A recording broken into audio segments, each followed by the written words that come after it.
Hello दोस्तों, आज अपन पढ़ेंगे संख्याओं के प्रकार। तो सबसे पहले संख्याओं के प्रकार में अपन पढ़ रहे हैं प्राकृत संख्याएं। तो प्राकृत संख्याएं वे संख्याएं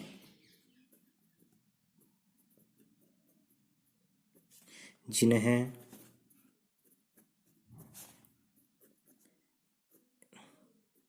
एक से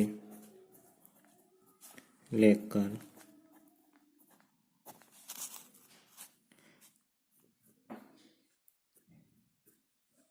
अनंत अनंत का साइन होता है ये। वे संख्याएं जिन्हें एक से लेकर अनंत तक लिखा जा सके वे प्राकृत संख्याएं कहलाती है। जैसे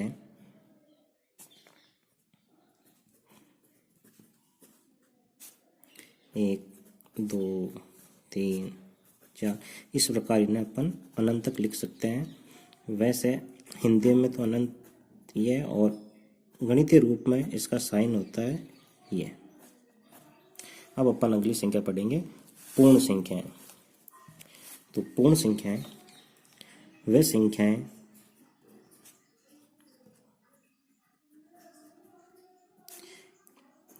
जिन्हें 0 से लेकर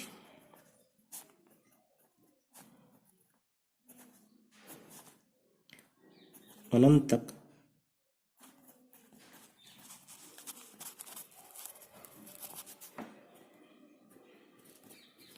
लिखा जा सके वे पूर्ण संख्याएं कहलाती है। एग्जाम्पल लिख लेते हैं इसके लिए भी। तो इसमें प्राकृत संख्याओं में 1 से और पूर्ण संख्या आएगी तो उसमें 0 भी शामिल हो जाएगा। तो 0, 1, 2, 3, 4, 5 इसी प्रकार इनको अपन अनंत तक लिख सकते हैं। अब अगली बात करें अपन पूर्णांक संख्याएं। तो पूर्णांक संख्याएं वे संख्याएं जिन्हें धनात्मक व ऋणात्मक दोनों ओर अनंत तक लिखा जा सके उन्हें अपन क्या कहेंगे? उन्हें पूर्णांक संख्याएं कहते हैं। इसका एग्जाम्पल होगा अपने पास, देखो बीच में शून्य लिख लो और फिर 1, 2, 3 इस तरफ भी अनंत तक ये चलेगी अपने पास सारी संख्याएं प्लस में, ये पॉजिटिव। और अपन ने लिखा है वह संख्याएं जिन्हें धनात्मक व ऋणात्मक दोनों ओर अनंत तक लिखा जा सके। तो एक तरफ तो गई है धनात्मक, अब लिखी जाएगी अपने तरफ इस तरफ माइनस में। तो इस तरफ भी अनंत तक कहाँ लिख सकते हैं? और संख्या होगी माइनस में। इस तरफ भी अनंत तक माइनस में और इस तरफ प्लस में। तो वह संख्याएं जिन्हें धनात्मक व ऋणात्मक दोनों ओर अनंत तक लिखा जा सके वह पूर्णांक संख्याएं कहलाती है। अब बात है परिमेय संख्या की। तो परिमेय संख्याएं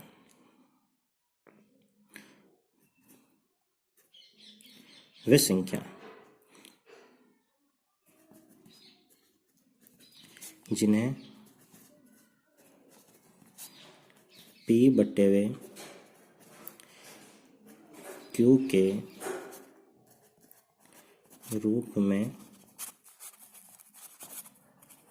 लिखा जा सके उन्हें परिमेय संख्याएं कहते हैं। एग्जाम्पल ले लेते हैं, इसके साथ अपन ये भी लिखेंगे जहां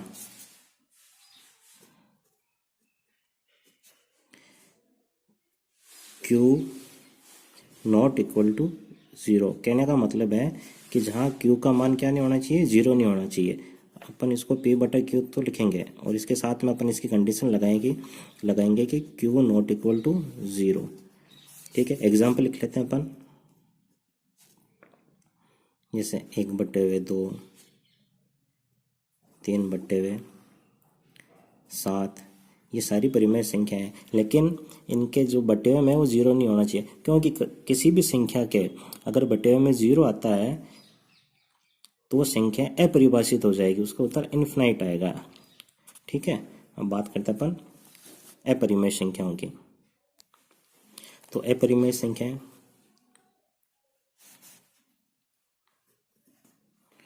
वह संख्याएं जिन्हें P/Q के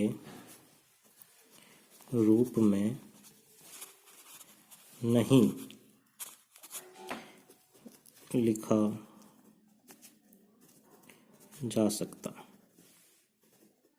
उन्हें अपन क्या कहेंगे, अपरिमेय संख्या। एग्जाम्पल ले लेते हैं, जैसे √3, √5, पाई, इस प्रकार और भी हो सकती है, तो ये अपरिमेय संख्या कहलाएगी। सॉरी, √3, √5 और पाई, इस प्रकार और भी संख्याएं। अब अपन पढ़ेंगे सम संख्याएं। वे प्राकृत संख्याएं जिनमें 2 का भाग पूरा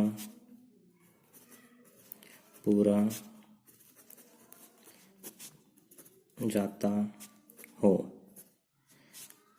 जिनमें 2 का भाग पूरा जाता हो, उन्हें सम संख्या कहते हैं। जैसे 2, 4, 6, 8, 10। अपन ऐसा भी कह सकते हैं कि जिन संख्याओं के पीछे इकाई का अंक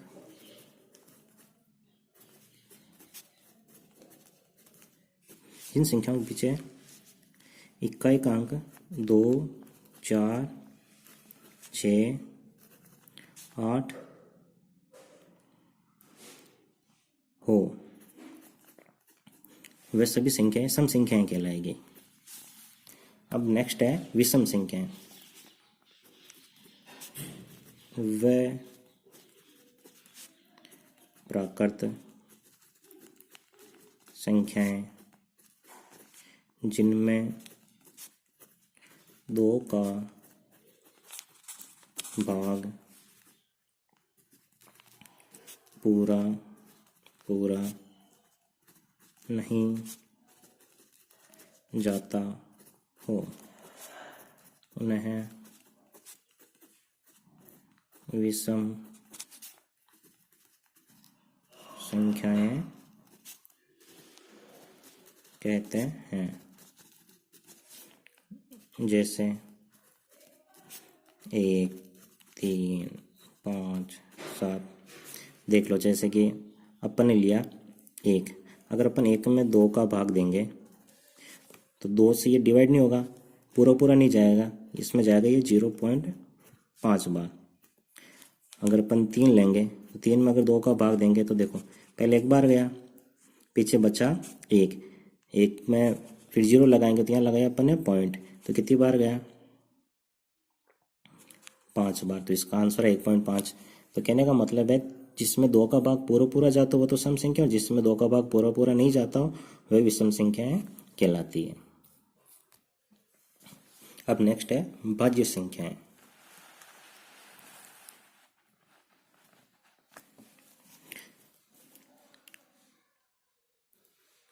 भाज्य संख्याएं वह संख्याएं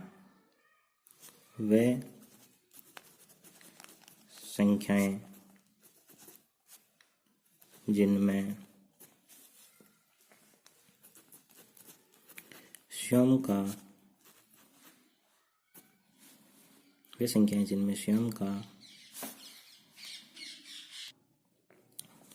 का एक का तथा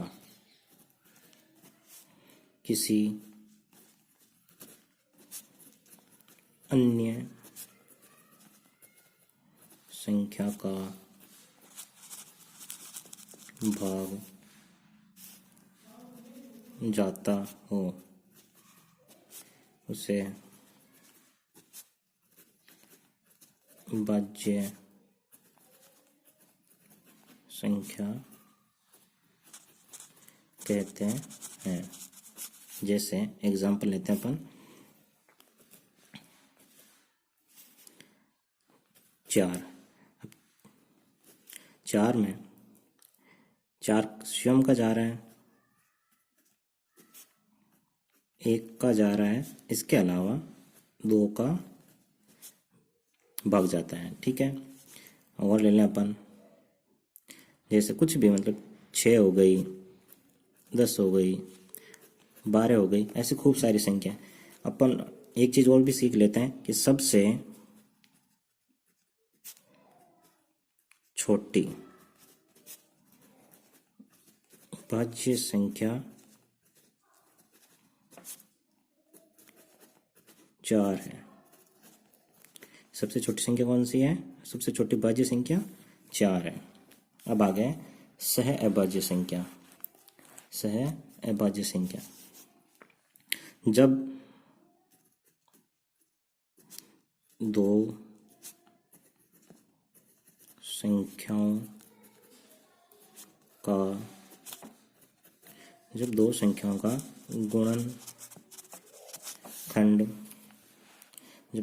का गुणनखंड किया जाता है और उनका में से एक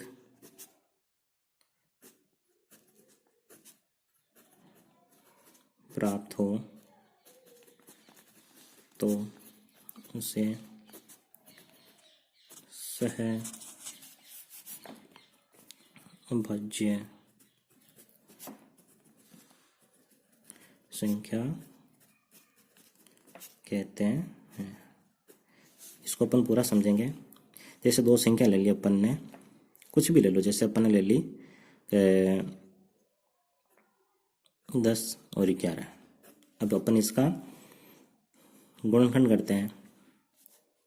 तो देखो 10 का गुणनखंड क्या होगा?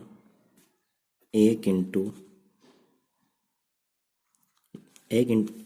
अपन है ना अभाज्य गुणनखंड करके देखते हैं, आसानी से समझ में आएगा। देखो सबसे पहले 2 का भाग देते हैं। 10 में 2 का भाग 5 बार, फिर 5 में 5 का भाग 1 बार। अब लेते हैं अपन 11। तो 11 में कौन सी संख्या का भाग जाता है? सिर्फ और सिर्फ 11। कितनी बार? 1 बार। तो इस प्रकार अगर अपन 10 का गुणनखंड किए हैं तो इसमें 2 इंटू 5 और 11 का करते हैं तो 11 के 11। अब इनके साथ पीछे 1 बचता है, इसमें भी 1 बचा है। तो क्या अपन इसको ऐसा नहीं लिख सकते 1 इंटू 2 इंटू 5? तो 1 को 2 से गुणा करेंगे तो 2, 2 को 5 से गुणा करेंगे तो 10, तो 10 प्राप्त हुआ। वैसे ही यहाँ अपन लिखा 1 को जब 11 से गुणा करेंगे तो कितना आएंगे? 11। तो इन दोनों में क्या कॉमन आया? 1, अर्थात 10 और 11 का में से क्या प्राप्त हुआ? 1। ऐसे खूब सारी संख्याएं कुछ भी ले सकते हैं। जैसे अपन ले ली 13 और 14, तो इनका भी में से करेंगे तो कितना प्राप्त होगा? 1। तो इस प्रकार की संख्याओं को सह अभाज्य संख्या कहते हैं। अब आगे बढ़ेंगे अपन अभाज्य संख्या। अभाज्य संख्या वे संख्याएं जिनमें स्वयं का तथा एक का ही भाग जाता हो उन्हें अभाज्य संख्याएं कहते हैं। एग्जाम्पल ले लेते हैं अपन। जैसे अपन ने लिया 2। अब देखो 2 में एक तो 2 का मतलब स्वयं का भाग जा रहा है और इसके अलावा 1 का अपन ने ले लिया 5। तो 5 में इसमें भी स्वयं का और इसके अलावा किसका भाग जाता है 1 का। तो ऐसी जितनी भी संख्याएं हैं जिनमें स्वयं का और 1 का भाग जाता हो वह अभाज्य संख्याएं कहलाती है। और एक बात आपको ये याद रखनी है कि सबसे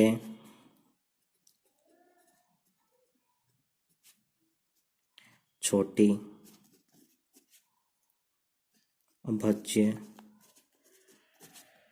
संख्या तो कौन सी हो सकती है। अगर आप 1 सोच रहे हो तो वो गलत है, क्योंकि अगर अपन 1 लिख लेते हैं, क्या 1, अगर अपन 1 लिखते हैं तो 1 में एक तो स्वयं का ही जा रहा है और अपन कहेंगे कि 1 का भी भाग जाता है तो वो तो गलत है, क्योंकि इसमें जहाँ कितनी संख्याओं का भाग जा रहा है, एक ही संख्या का भाग जा रहा है।